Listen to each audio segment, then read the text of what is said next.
Do you have any questions or no? No, you have the questions. How are you feeling today? I feel pretty good today. Yeah? Yes. I think coming to Miami has been good. I feel strong. I feel in pretty good shape. The sun has done wonders for me, and being around you guys has done wonders for me. I have a past history in Miami. I finished 11th, 12th, 10th, 11th, and 12th grade here at Belen, and then I left Miami and went to New York. But those 3 years were very significant for me in terms of where my life went after that. But the only time I ever think about those years is when I come down here and I see I have a couple of old friends from high school that I still get together with. And so whenever we get together over a beer, we reminisce about the old days. We weren't bad kids, but we were, we used to do a lot of stuff to get into trouble with. And but we were all athletes, so we were a very close-knit group.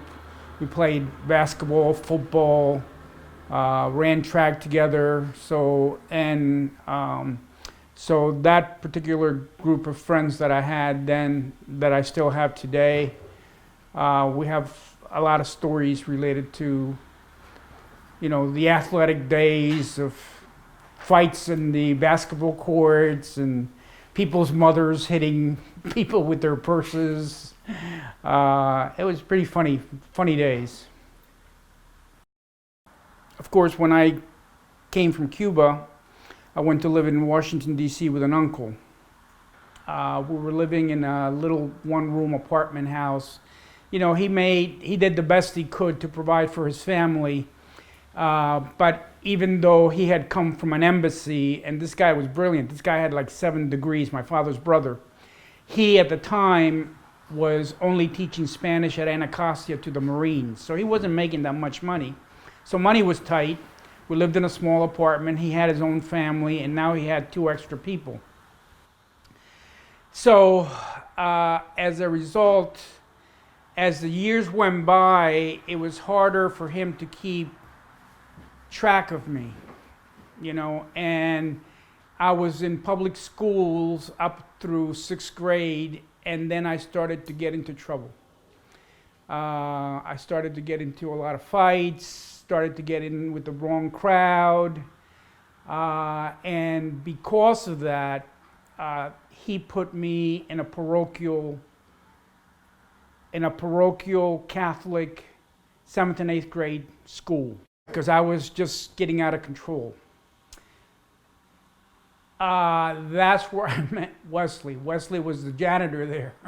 Wesley was, like I said, one of the janitors who had this great radio down in the boiler room, so at recess time, myself and a few of my friends who really liked Motown used to go down and hang out with Wesley and listen to Motown music. I could have gone in many different directions, and there were certain things that happened that were key to me being here today. I would say Wesley was not one of them, but that episode happened during that time.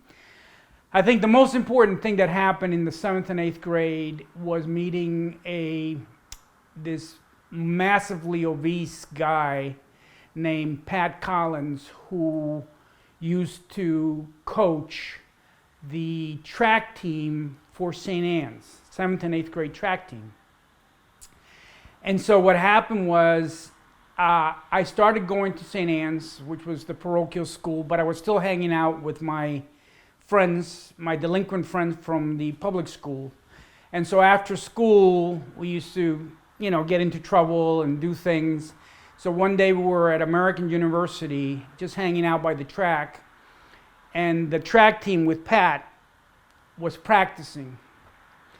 And we were making fun of the guys, the way they ran, and we were just sitting there, hooting and hollering at them.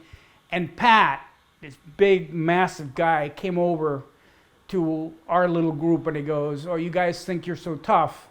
I said, "I bet you any amount of money none of you guys can beat my fastest guy." So I took him up on it. And we raced, and I smoked the guy. And then Pat took me, I'm making a very long story short, but basically Pat took me under his wing, and for the next 2 years, he used to take me to all the track meets in and around the Washington, D.C. area.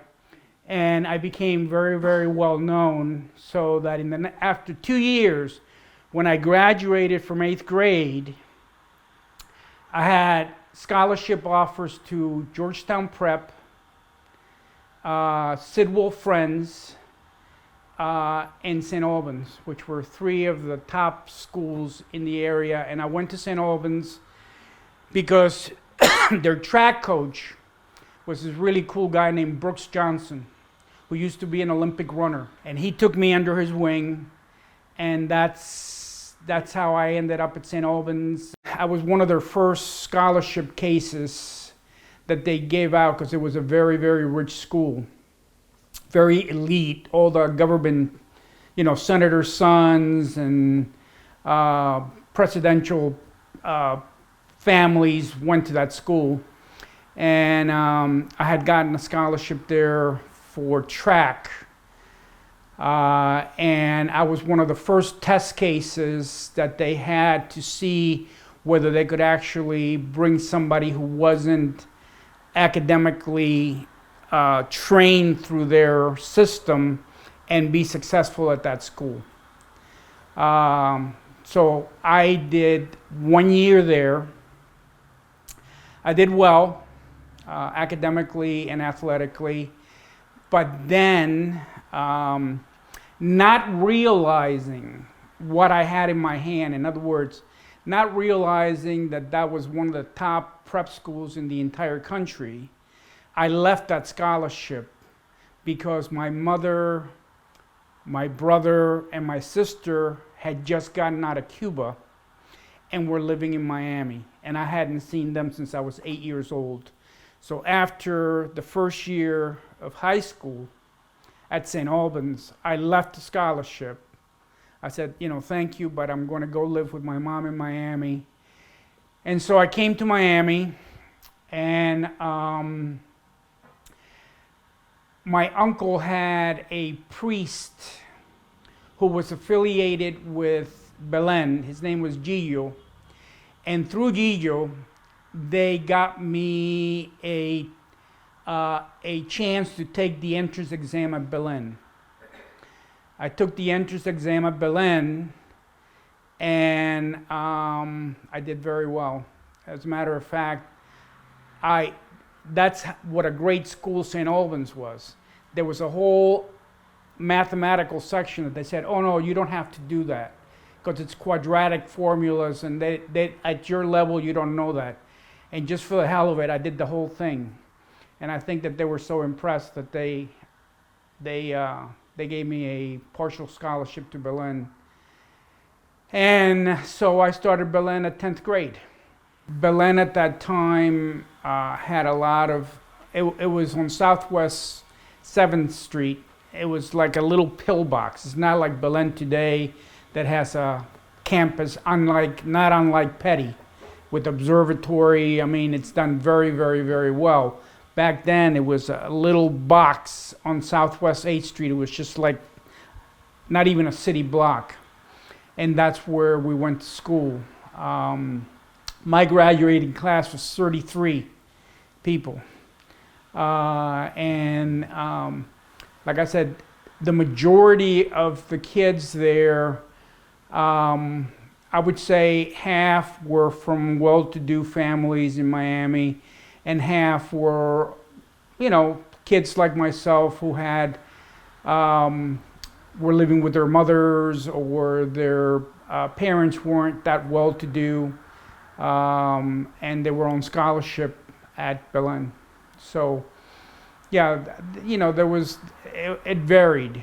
In retrospect, it must have been radical because I was in an environment of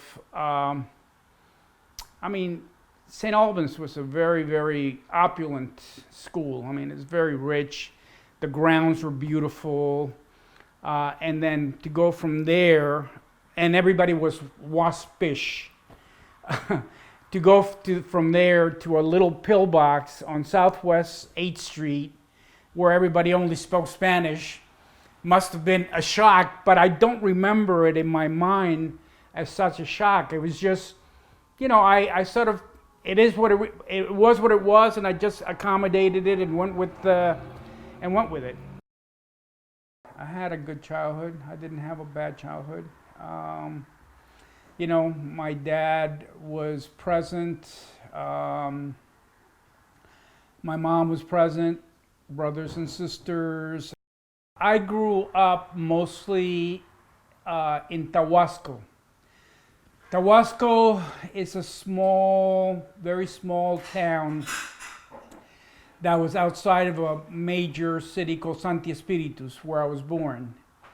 And my dad had a medical practice there, and we also had like a finca, with a lot of fruit trees and sort of like a Art Deco house. That's where we basically lived most of the year. And I remember everything about that house. I can walk in and tell you what it looked like. Walk through the house. In the back where there were quarters for the maids and stuff like that, and then behind that there was the pool and fruit trees all around. I remember climbing up to I was like a little tiny kid. I used to love to climb trees, and there was this one avocado tree that was huge, and I used to love to climb to the top of the avocado tree and just look down. I have very vivid memories of those days. One night, I remember being woken up in the middle of the night, put in a car, driven from Middle Cuba to Havana, put on a plane, and I mean, the thing, it almost was surreal. And then we found ourselves in Miami, my oldest sister, Ia, and I, in a sort of a holding area, and they held us there for a few days until they were able to locate my uncle, and then somehow we made our way up to Washington, D.C.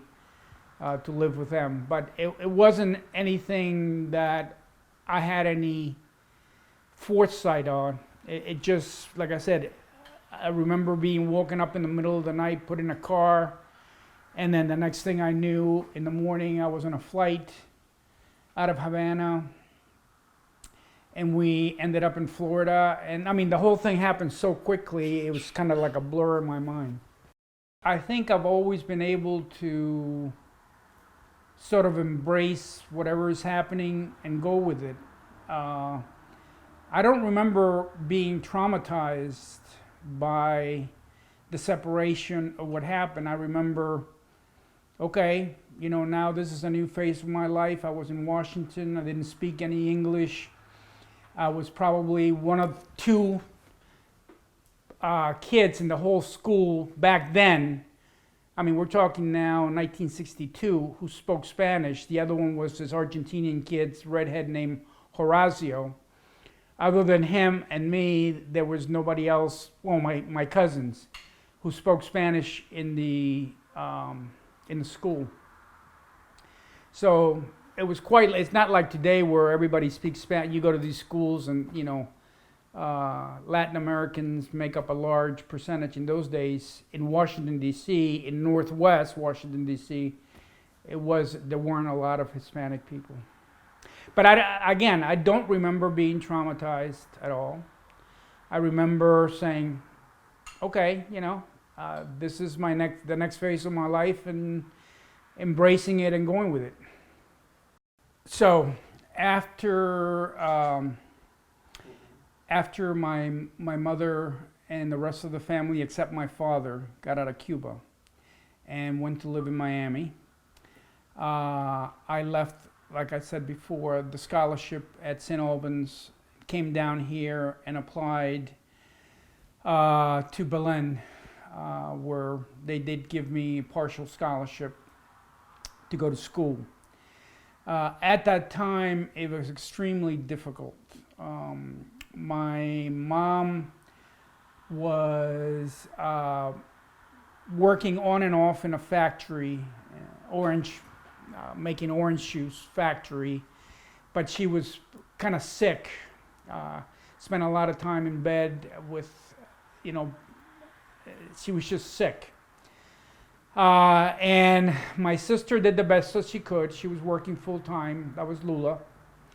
And Tony, my little brother, was in school. He was just a little kid. And we lived basically in a one-room tenement house. I mean, basically it was, you went in and you went out. You didn't even know that you had been in there. Down in Northeast Miami. And at that time, it was difficult because I had to maintain a certain grade point average in order to keep the scholarship. But in addition to that, I was playing sports. I was playing basketball for Berlin, and this was very important. We had very, very good teams, and it was a very big part of what the Berlin experience was. But in addition to that, I also had to contribute to the family income because it was very, very tight. So I had various and sundry jobs, working at various hotels in the pool area, setting up on the weekends when I wasn't playing sports, cleaning up, closing the pool at night. Sometimes I worked in the bars at night, as a bar boy. Luckily for me, at that time, my girlfriend her father was like one of the general managers of the Barcelona hotel in Miami Beach, and so I was able to get jobs through them to help subsidize the family income. But it was a little bit tough, it was tough. When I finished at Columbia in 1976, I decided to take a year in between finishing college and going to medical school. And so, through a series of mishaps, that's the best way I can put it, I ended up being the acting manager of the residence halls for Columbia University. How did that happen? Well, I was the assistant to the maintenance director who they had just hired. And it turns out that the maintenance director, this is the guy who took care of all the buildings and housekeeping, everything was under this guy's name. He turned out to be an alcoholic. So they ended up firing him shortly after they hired him. Unfortunately, there was a job freeze and they couldn't hire anybody else. So now here we are in the middle of the summer and nobody knows what's going on with all these buildings that have to get done and prepared for the school year, except for me, because I was like his right-hand person. And so I ended up de facto being like acting manager for the residence halls that summer. And they had a huge strike. On top of everything else, they had a huge strike. So we had to move the garbage out of the residence halls through these tunnels. And it was crazy because Columbia University has all these tunnels underneath. And we used to, so we wouldn't break the strike line, we used to bring the trash underneath all these. So the union wouldn't see. So the union wouldn't see it, right? They were picketing outside. Correct. When I moved to Washington, it was very nice. I mean, Georgetown is beautiful. Foggy Bottom is beautiful where the medical school is. So I used to walk to school.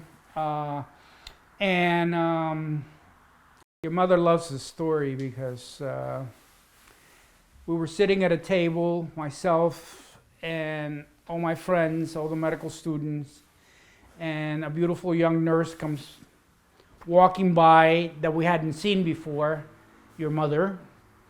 And so I suggested that I could get a date with her. And so my friends bet me, and I went and asked her out, and she turned me down. so I had to come back to the table with my head lowered, but I persisted. And then after quite a few times of turning me down, she finally agreed to go out with me.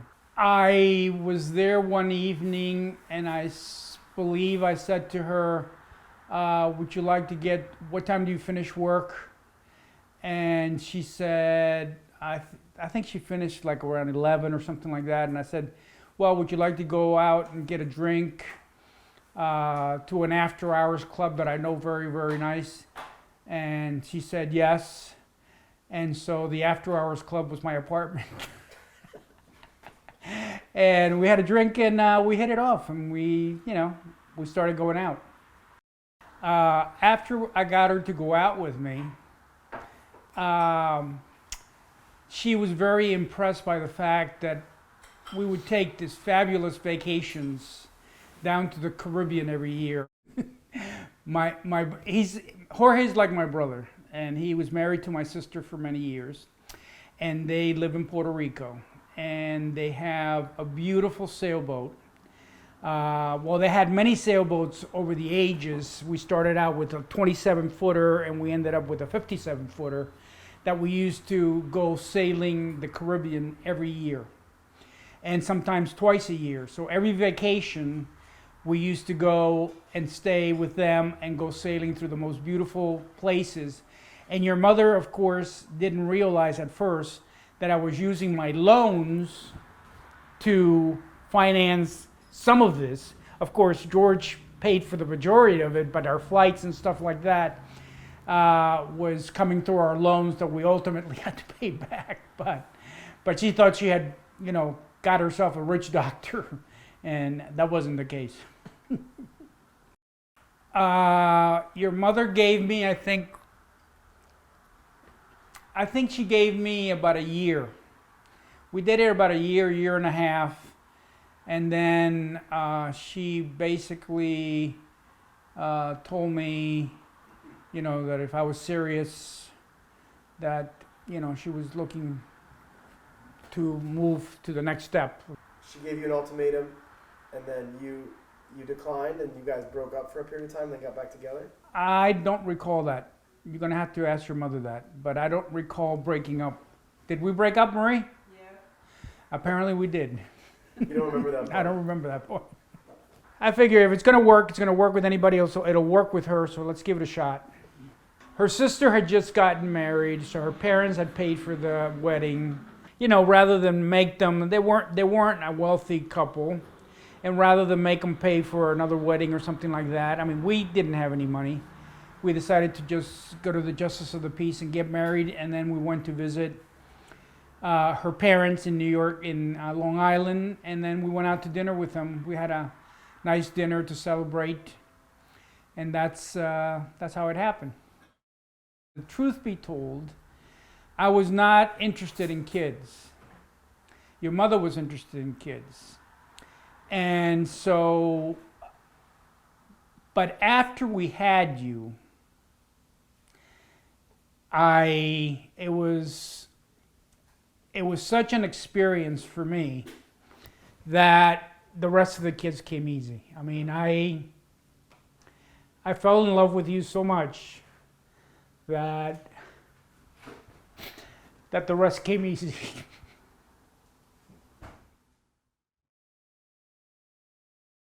So after I finished my specialty training, my residency in OBGYN, the National Health Service Corps had paid for my education, my medical school. So in return for that, I owed them 4 years, during which time I went to Fort Myers, Florida, and set up a series of clinics for migrant workers and did their whole OBGYN program. And it was a great success. I mean, those clinics are still there today, but I was the one who set it up back in 1987, I believe, after 4 years of working with migrants and doing my National Health Service Corps, I then decided that I would go into private practice. I would continue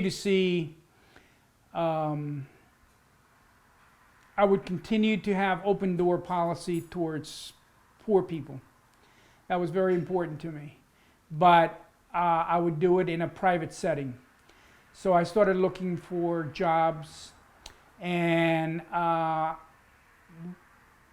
we knew that we wanted to be close to Marie's parents, who were in Long Island, but we didn't want to be in Long Island. And so in going to different practices and interviewing with different people, I ended up in Holmesdale, Pennsylvania, with the Korean Dr. Yu. And I thought, okay, it was a nice little town, it looked like a nice place to raise a family, and that's how I ended up there. So we ended up selling the practice to the local healthcare system, and ended up then going to work in outside of New York City in Rockland County, where it was a very, very strange situation. It was a federally qualified clinic run by Hasidic Jews, okay, who received, this is my interpretation of what happened and why they hired me. The clinic, that particular clinic, was very rich, and they received a lot of government grants. However, these grants were being used solely for the Hasidic population. So there was a very large Hispanic undocumented population in Rockland County, and there was a large Haitian population in Rockland County whose medical needs were not being met at all, or very little. That got that particular clinic in hot water with the NAACP. For example, I remember the second day that the clinic had hired me, I still had no patients. I was just sitting in an office, kind of wondering what was going on. And I got called to the CEO's office. And I walk into the CEO's office and into a conference room where half the room was Hasidic Jews and the other half were NAACP people, and they were obviously having a very heated discussion about the fact that that the clinic wasn't providing anything for the Haitian or Hispanic population. They promptly introduced me as their new addition to the clinic, who was there to sort of establish a link with this community and begin a new program for them. And so basically what happened is that took the heat off of them. They established me at a local hospital, and I basically set up a whole program that became very, very successful over the next 8 years for Hispanics, Haitians and other Orthodox Jews in the community that were not part of the original community. I've been very blessed. I'm very thankful for the opportunities that I had in this country. And I feel that it's my duty to be able to share some of that with people that were less fortunate than me. And that's why I said I embraced those. Like when I went up to Honesdale, in those days, nobody took Medicaid. These people would get pregnant, they would show up at the hospital in labor, they would get delivered. I told them, you want me, you have to take Medicaid. We have to take care of these people throughout the pregnancy and not just show up in labor. And that's what we did. We set up, your mother actually came to work for me and set up what was called the Healthy Beginnings, which was a federal program which allowed us to take care of these pregnant, low-income patients. And so that's what I mean. We basically, it was part of who we were. It wasn't, I never felt it was thrusted upon me. I felt it was something that I embraced and went with it. I think the most important thing are those things that I've told you always, and that is the value of family and how important it is, the old saying, the blood is thicker than water, to me means a lot. And prioritizing what's important in life, I would say the most important thing in life is your family and your relationship within the family. I want you guys to stay true to who you are in here. All three of you have great hearts. You have very good souls. Always stay true to that. And try to find some happiness within the context of this life, and that is, try to find happiness in what it is that you're doing, and find meaning within what you're doing, because if you do that, then work becomes less work.